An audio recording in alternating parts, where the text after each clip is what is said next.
আসসালামু আলাইকুম আরহামতুল্লাহ। প্রিয় দর্শক সকলকে শ্রদ্ধার শুভেচ্ছা, অভিনন্দন এবং ভালোবাসা জানিয়ে শুরু করছি। সর্বপ্রথমে আমি আমার ক্যারেক্টার, ব্যবহার, চরিত্র, আদর্শ দিয়েই শুরু করছি। আমি একজন মহিলার নাম নিচ্ছি নাজিয়া এলাই খান।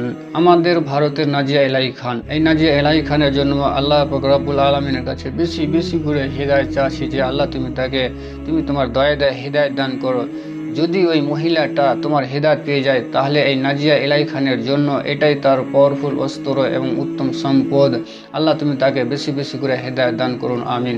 নাজিয়া এলাই খান, আজ যেভাবে আপনি আপনার জবান দিয়ে মানুষকে বিভ্রান্তির কথা বলছেন, কোরআনের উপরে আপনি হাত চালাচ্ছেন, ইসলামের বিরুদ্ধে আপনি কথা বলছেন, আপনাকে শয়তানে গ্রাস করেছে, আপনি এখন শয়তানের পূজারী, মনের পূজায় আপনি আর মনের পূজারি করছেন। আপনি আপনার জবান দিয়ে শয়তানের ওয়াসওয়াসি কথা বলে যাচ্ছেন, এই ইসলাম বিরুদ্ধে কথা। আপনি এটা মোটেই ঠিক করেন না। আপনি কোরআন বুঝতে শিখেন, আপনি মোটেই কোরআন বুঝতে পারেননি। কোরআনকে বুঝতে গেলে আপনাকে কোরআনের ব্যাখ্যা বিশ্লেষণ তাফসির বুঝতে গেলে এবং কোনটা কিভাবে আয়াত নাজিল হয়েছে ওই জিনিসটা জানতে গেলে আপনাকে হাদিস ফন্টের কিতাব পড়তে হবে, নূহ শরীফের গ্রামারের কিতাব পড়তে হবে। আপনি বেশি বেশি করে কোরআন পড়ুন এবং বুঝুন এবং তাফসির, ব্যাখ্যা, বিশ্লেষণ, তাশরিহ করতে শিখুন। তারপরে উত্তম এবং সত্যটা তুলে ধরবেন সমাজে। আপনি এইভাবে কতদিন মানুষকে বিভ্রান্ত করবেন? আপনি পারবেন না।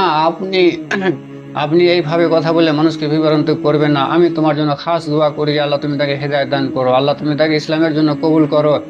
আল্লাহর রাসূল হযরত উমারের জন্য দোয়া করেছিল যে আল্লাহ হযরত উমারকে এই ইসলামের জন্য কবুল করো, তুমি তাকে হেদায়েত দান করো। আল্লাহ তাকে হযরত উমারকে হেদায়েত দান করেছিল। তারপরে কোরআন পড়লো, বুঝলো, সে প্রমাণ করলো এবং সে প্রমাণ করলো যে এই কিতাবই হলো শান্তির কিতাব, এটাই হলো উত্তম কিতাব, আর এই ইসলাম ধর্মই হলো উত্তম ধর্ম।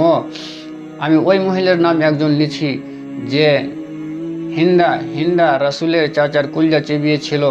এই মারদুদ শয়তান কোরআনের বিরুদ্ধে, ইসলামের বিরুদ্ধে অনেক সে জ্বালা যন্ত্রণা করেছিল রাসূলকে। তার 2 বছর পরেই ইসলাম কবুল করেছিল, হেদায়েত পেয়েছিল। কোরআন মাজিদ পড়েই সে সত্য প্রমাণ করেছিল যে আমি এই কোরআন মাজিদ পড়েই আমি হেদায়েত পেয়েছি। নবী সুলাইমান আলাইহিস সালামের যুগে একজন মহিলা, তার রাজ্যে গভর্নর ছিল বিলকিস রানী। এই মহিলা ইসলাম বিরুদ্ধে খুব শত্রু ছিল, কঠোর ছিল কোরআনের ব্যাপারে। নবী সুলাইমান তাকে হেদায়েতের বার্তা দিলেন। সে হেদায়েত পেয়ে কোরআন মাজিদ পড়লো, ব্যাখ্যা বিশ্লেষণ তাফসীর করলো, তারপরে প্রমাণ দিল যে না, এই কিতাবই হলো সত্য কিতাব এবং ইসলাম ধর্ম হলো সত্য কিতাব। তো আমি আপনার জন্য খাস দোয়া করি, হে আল্লাহ তুমি আমার এই নাজিয়া বোনকে তুমি বেশি বেশি করে হেদায়েত দান করো। আল্লাহ তুমি তার সত্যটা তুমি তাকে দান করো, যেন সত্য বুঝতে পারে এবং মানুষকে বলতে পারে।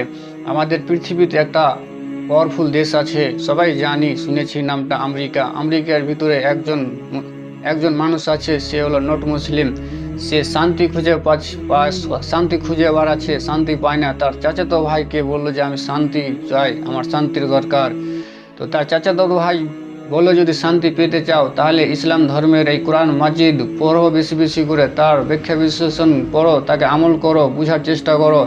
সেই লোকটা এই ইসলাম ধর্মের কিতাব পড়ে, কোরআন মাজিদকে পড়ে সে হেদায়েত পেয়েছিল এবং সে প্রমাণ করলো যে না, এটাই আসল শান্তির কিতাব, এটাই উত্তম কিতাব। সেই লোকটার নাম হলো মাইকেল জ্যাকসন, আমেরিকার। তো আমি আপনার জন্য বেশি বেশি করে হেদায়েতের দোয়া করি, হে আল্লাহ তুমি তাকে এই দিন সম্পর্কে বুঝার তুমি তৌফিক দান করো, কোরআনের তুমি ওহির জ্ঞান দান করো এবং ইসলামকে সম্মান জেনে করে এই তৌফিক দান করুন, আমিন। আল্লাহ তুমি তার মনের শয়তানি ওয়াসওয়াসা দূর করো, আল্লাহুম্মা আমিন। আসসালামু আলাইকুম ওয়া রাহমাতুল্লাহ।